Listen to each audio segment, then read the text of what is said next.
The film opens with an unsettling feeling in the air. 85-year-old Ellie is sitting alone in a cafe in New York. She keeps checking her watch over and over, as if she's waiting for something. Suddenly, the hands of the clock stop at exactly 7:59 and 55 seconds. A chilling smile spreads across Ellie's face, and she quietly leaves the cafe. She arrives at her best friend's house, where her friend's dead body lies inside. A birthday cake sits on a nearby table. Strangely, Ellie doesn't seem frightened at all. It's almost as if she already knew what she was about to find. She looks into a nearby mirror where a photograph of her friend's granddaughter is displayed. Scattered around the picture are locks of freshly cut hair. Seeing this, Ellie smiles once again. Then from the room behind her, the shadow of a naked woman slowly emerges. Instead of being terrified, Ellie looks delighted to see the pale woman. The mysterious figure hands her a small clay doll, and judging by the expressions on their faces, it's clear that they share a deep and ancient secret. The scene then shifts, and we're introduced to Sarah. Sarah is a famous model living in Paris. On the surface, she enjoys a glamorous and luxurious life, but deep inside, she's carrying a lot of emotional scars. Her parents died when she was a child, and after that, her grandmother Ellie raised her all by herself. After finishing work, Sarah calls her grandmother and tells her that she won't be able to come home for her birthday because of work commitments. Later, while enjoying a party hosted by her company, Sarah suddenly receives a phone call. It's from a hospital in Madrid. A nervous nurse informs her that her grandmother has been involved in a terrible accident. Although Ellie survived, she has fallen into a coma. Since Sarah is Ellie's only heir, she's asked to come to Madrid immediately. That same night, Sarah boards a flight. During the journey, she has a horrifying nightmare. In the dream, she sees her grandmother and her grandmother's friend laughing in a strange and disturbing way when she was a child. The atmosphere around them feels incredibly sinister. The dream leaves Sarah deeply unsettled, but she assumes it's just the result of stress. Little does she know, it was only a glimpse of the terrifying secret waiting for her. As soon as she arrives at the hospital, the doctor explains that the accident caused a ruptured blood vessel in Ellie's brain, making recovery almost impossible. He recommends transferring her to a nursing home. But when Sarah sees her grandmother helplessly sitting in a wheelchair, her heart breaks. She loves Ellie dearly and can't bear the thought of leaving her in a facility. Ignoring the doctor's advice, Sarah decides to take her grandmother back to her old apartment instead. Sarah believes she's simply doing her duty as a loving granddaughter. In reality, she has already stepped into the trap her grandmother carefully prepared for her. Sarah brings Ellie to the old apartment in Madrid. The moment she walks inside, she feels an overwhelming sense of unease. The house is dark, the plants have withered away, and the birdcage sits empty. But the strangest thing of all is that every mirror has been removed from the bathroom. Sarah can't understand why her grandmother would do such a thing, so she hangs her own small makeup mirror inside the bathroom without giving it much thought. The next day, as Sarah stood in front of the mirror getting ready, she noticed a single white strand growing among her thick, dark hair. For a model, finding gray hair was nothing short of a nightmare. It felt like the beginning of the end for both her beauty and her career. The sight of it filled Sarah with anxiety. Frustrated, she angrily plucked the white hair out. The moment she yanked it free, a loud scream suddenly came from her grandmother's room. Sarah rushed over and found her grandmother writhing in pain. Terror was written all over the old woman's face. A strange, foul odor had spread throughout the house. Because of her illness, Grandma had completely lost control of herself. Despite the unpleasant situation, Sarah didn't turn away in disgust. Like a caring granddaughter, she cleaned her up and even learned how to take care of her by watching videos. By the time everything was done, it was already past midnight. Sarah lay in bed scrolling through videos on her phone when she suddenly felt something move past her. Slowly, her blanket began to slide off on its own. Fear instantly gripped her. Standing in front of her was a blurry, naked figure, stretching a shriveled hand toward her.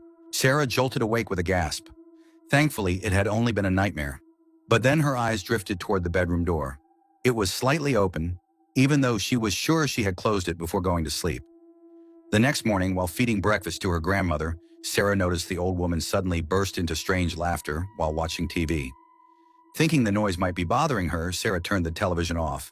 But even after the screen went completely black, Grandma continued staring at it and laughing like a madwoman. A chill ran down Sarah's spine. She was beginning to realize that something was seriously wrong in this house. That's when she noticed something even stranger. Every clock in the house had stopped at exactly 7:59, the same time Grandma's watch had frozen at the beginning of the story. Exhausted, Sarah went to take a shower. While she was bathing, the doorbell rang. Wrapped in a towel, she hurried outside and was surprised to find a young woman sitting beside her grandmother. Before Sarah could even ask who she was, the girl stepped forward and gave her a warm hug. Sarah was stunned. It turned out the girl was the granddaughter of Grandma's old friend, the very same blonde girl who had appeared earlier in the movie alongside the terrifying shadow figure. The blonde woman explained that she and Sarah had been childhood friends. She also claimed that whenever Sarah wasn't home, she was the one taking care of Grandma. That was why Grandma had given her a spare key to the house. The explanation left Sarah both surprised and suspicious, but she chose not to press the issue. Later that evening, after seeing the girl off, Sarah received an urgent message from work. She needed to return to the office as soon as possible. Sarah decided it was time to hire a caregiver for her grandmother. Unfortunately, after seeing Grandma's bizarre condition, nobody was willing to take the job.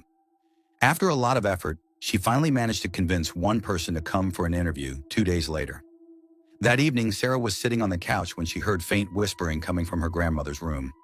She went to investigate and found Grandma standing near the doorway, quietly talking to something that wasn't there.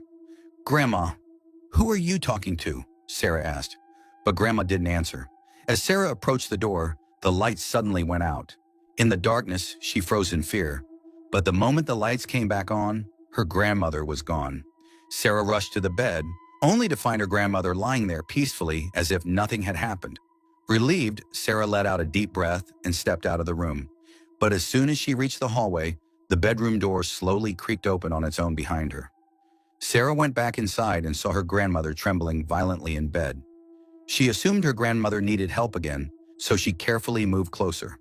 But the instant she pulled back the blanket, she let out a horrifying scream. Her grandmother's stomach was swelling like a balloon, growing larger and larger, as if something alive was trapped inside and desperately trying to claw its way out. Terrified, Sarah grabbed her phone and called an ambulance. But before the call could even connect, her grandmother suddenly returned to normal. Just like that, as if nothing had ever happened. Sarah stood there completely stunned. Somehow she managed to calm herself down, tucked a blanket around her grandmother, and returned to the couch. But fear kept her awake the entire night. The next morning, Sarah discovered an old diary from her childhood. It was filled with memories of birthdays she had celebrated with her grandmother. But hidden behind those happy memories was a dark and terrifying secret. While reading the diary, Sarah uncovered a shocking detail. She and her grandmother shared the exact same birthday, March 22nd. She remembered her 8th birthday when her grandmother had invited an old friend and that friend's granddaughter, the blonde-haired girl, to their house. That day they were given a strange red drink. It smelled wonderful, but the taste was oddly unpleasant. Afterwards, Sarah's grandmother and her friend each cut a small lock of hair from Sarah and the blonde girl, claiming it was simply a keepsake. Little did young Sarah know that the conspiracy against her had begun when she was only 8 years old. Later, Sarah went outside to throw away the trash and noticed her grandmother quietly watching television. She stayed outside for a while to get some fresh air, but when she returned home, her grandmother had vanished. Sarah searched every room in the house. She looked for her day and night, but there was no sign of her anywhere. Exhausted and desperate, Sarah finally returned home and began shouting for help. That's when she saw her grandmother sitting silently in the hallway.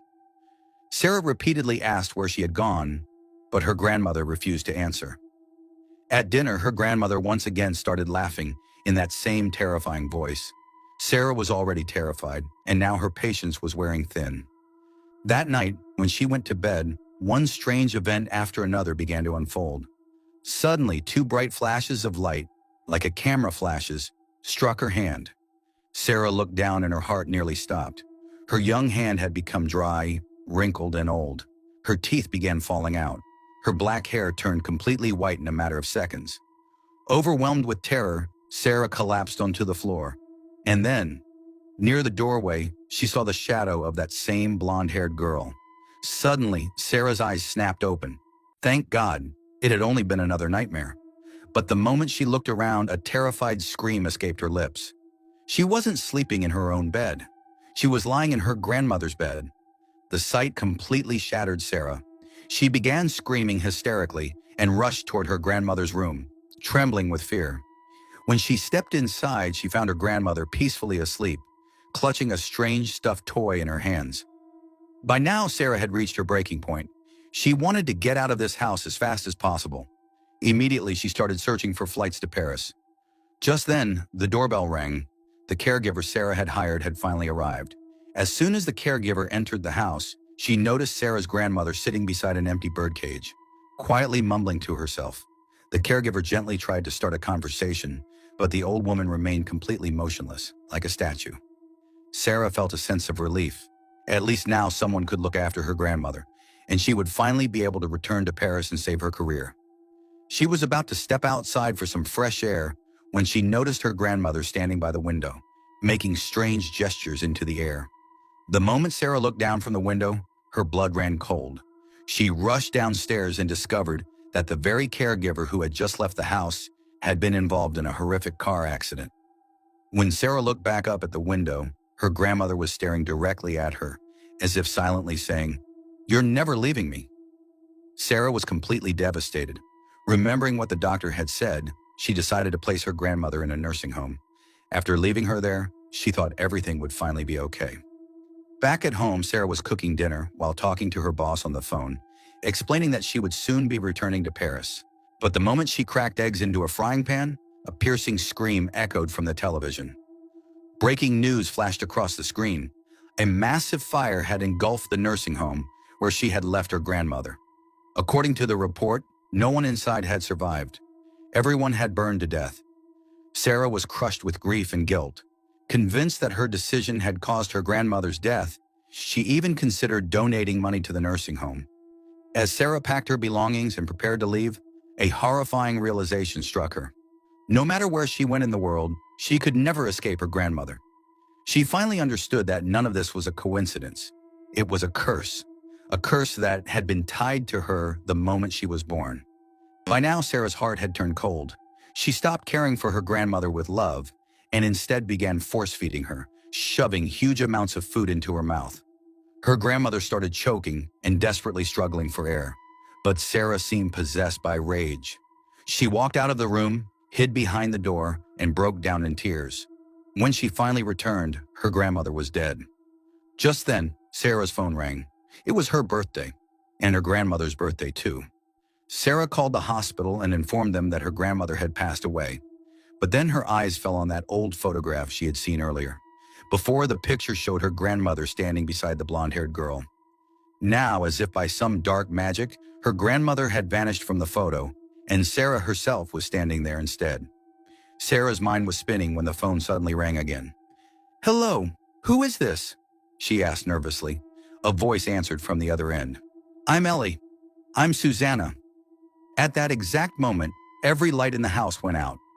Sarah quickly turned on her phone's flashlight so she could look at her dead grandmother's face. That's when she noticed a strange glow coming from the other side of the hallway. Gathering her courage, she walked toward it and discovered a candle burning beneath her grandmother's portrait. As Sarah bent down to blow out the candle, her flashlight beam landed on a hidden drawer in the table. The drawer had somehow opened on its own. Inside, she found an old childhood photograph of herself along with a lock of her cut hair. The exact same thing she had seen earlier at her grandmother's friend's house.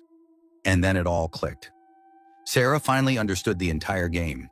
She remembered why she had been given that red drink on her 8th birthday and why her hair had been cut. It hadn't been a celebration at all. It had been part of a horrifying soul transfer ritual.